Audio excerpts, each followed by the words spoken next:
Ang balitang to ay para sa mga loyalista nga ipagtanggol nyo si Dunyura o ayon po dito sa post ng balita ngayon.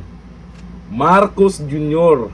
nakiusap na rin sa China na kung maaari supplyan naman tayo ng langis. Aroy, akala ko ba walang oil crisis? Sabi ni Anticler yan kahapon lang Sa gitna ng tumitinding tensyon, sa gitnang silangan, at patuloy na pagtaas ng presyo ng langis sa pandaigdigang merkado, inihayag ni Pangulong Marcos Jr.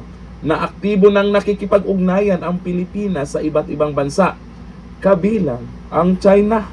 Ay, yung mga ayaw sa China dyan O eto na, gumalaw na naman si Jr. Hirap ipagtanggol, di ba? Upang matiyak ang tuloy-tuloy na supply ng enerhiya sa bansa. Akalain mo yung Pilipinas nakipag-ugnayan o kung ano man yung ginagawa nila ngayon para magkaroon ng supply. Kung si dating Pangulong Duterte pa yan, sigurado yung China pa mag-alok niyan. Ayon daw sa Pangulo, nakikipag-ugnayan na ang pamahalaan sa ilang bansa kabilang ang China, India, Japan. Ako may napanood ako nakaraan na taga-Japan din yung nanawagan na palayain si dating Pangulong Duterte. Thailand, Brunei at South Korea para sa posibleng supply arrangement sa langis. Wala nga daw oil crisis di ba? Ito sabi ni Anticler Sabi po natin na oil crisis, maliwanag din po ang sinabi ni Secretary Sharon Garin ng DOE. Na sa ngayon ay hindi pa kinukonsidera na meron tayong oil crisis dahil kumpleto po tayo at enough po ang supply ng langis. Enough daw. At nagpupursige po ang DOE at ang pamahalang ito sa utos na rin po ni Pangulong Marcos Jr.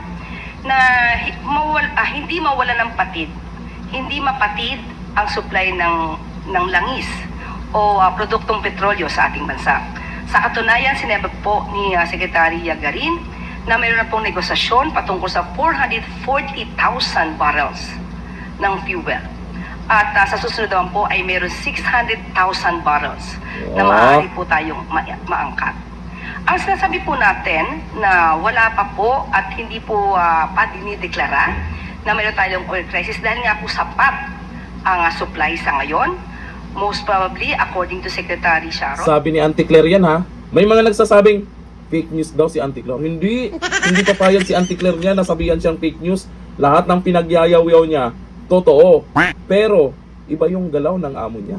Usap-usap din kasi kayo pag may time bago magyayaw-yaw sa social media.